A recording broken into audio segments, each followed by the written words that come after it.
नमस्कार शेतकरी मित्रांनो, मी तुमचा मित्र जनार्दन वागरे. इस्रायल तंत्रज्ञानाने आंबा फळबाग शेती आणि जापनीज टेक्नॉलॉजीने आंबा फळबाग शेतीमध्ये आपलं स्वागत आहे.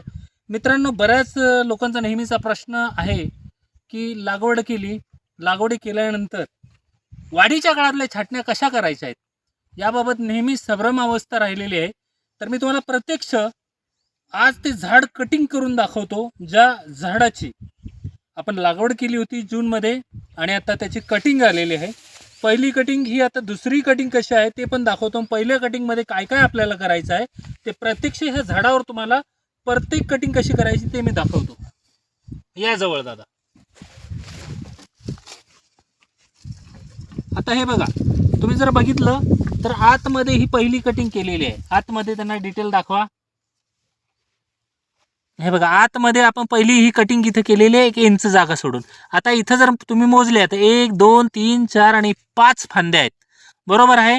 तर 5 फांद्यांपैकी आपल्याला त्याच्यात फक्त खालून कटिंग करत असताना 3 फांद्या, म्हणजे आता ही सगळ्यात बारीक फांदी आहे, ज्याला म्हणायचं नाजूक किंवा तकलादू फांदी, ती पहिली कट केली.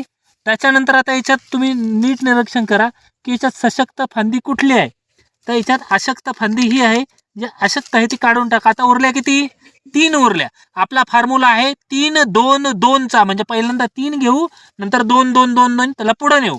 आता हे नंतरच्या पुढच्या फांद्या, जिथून आपल्याला 2 फांद्या घ्यायच्या, बघा 1 इंच जागा ठेवली, कटिंग केली, 1 इंच जागा ठेवली, कटिंग केली, 1 इंच जागा ठेवली, कटिंग केली. आता इथून ज्या नवीन फांद्या येतील त्या 2 2. आता याच्यात जर तुम्ही बघितलं तर एक वेडी वाकडी खाली फांदी आलेली, ते ठेवायची का?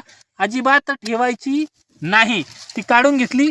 आता स्टेबल इथून तुम्हाला पहिल्यांदा 3, नंतर याच्यानंतर येणाऱ्या 2, नंतर 2 2 2 2 अशा प्रकारे तुम्हाला झाड वाढवायचं आहे. याला म्हणतात स्ट्रक्चर डेव्हलपमेंट, म्हणजे सांगाडा डेव्हलप करायचा आहे 2 ते 2.5 वर्ष, आणि 2.5 वर्षानंतर ही बाग उत्पादनासाठी तयार करायची आहे. समजलं? एकदम सोपी मेथड आहे, कुठलंही रॉकेट सायन्स नाही याच्यात.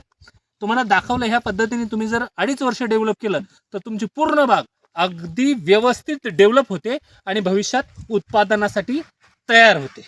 धन्यवाद. जय महाराष्ट्र, जय बळीराजा.